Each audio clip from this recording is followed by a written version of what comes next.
Our storm coverage continues now as we check in with storm chaser Bryce Shelton. He joins us live from Jamaica. Can you tell me the exact locations? And I see you in your car right now. What are the conditions?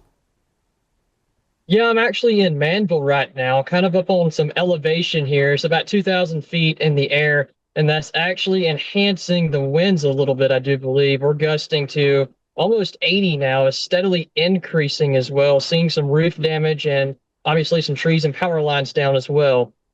And could you talk about and you're looking live right now in Kingston, Jamaica, as we talk to Bryce here. Can you talk about how sparse or how populated the area is that you're located?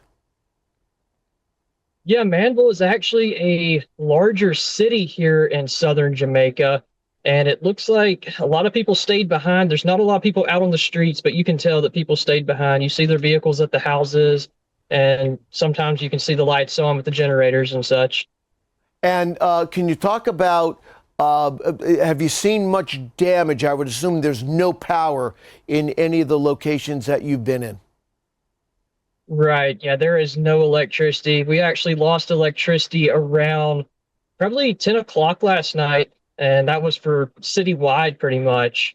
But the extent of the damage right now is you can see some roofs peeling off and quite a bit of tree damage and a lot of power lines down across the city here.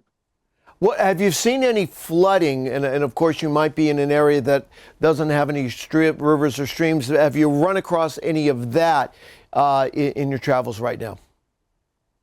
Yeah, actually, just to the west of here in Spur Tree, there is a very steep grade, and we're starting to see some rocks sliding off of that grade. So worrying about a landslide threat there.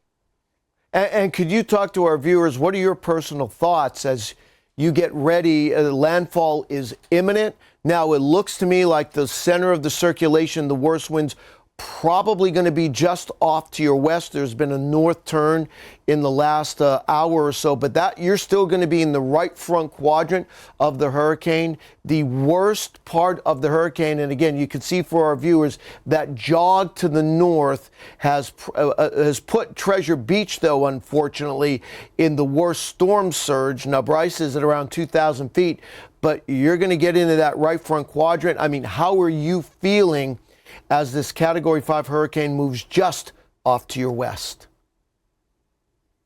Yeah, with that western shift, it definitely is going to take the strongest winds a little bit west. But as I mentioned earlier, the elevation is going to help enhance the winds here in Manville, especially over the next hour to 3 hours. I do believe we're going to see a pretty substantial increase in the wind gust here. All right. Well, we want you to stay safe as we go forward here, and we'll be talking with you again. Storm Chaser Bryce Shelton, thanks for joining us. Stay safe, my friend, and we will be in touch.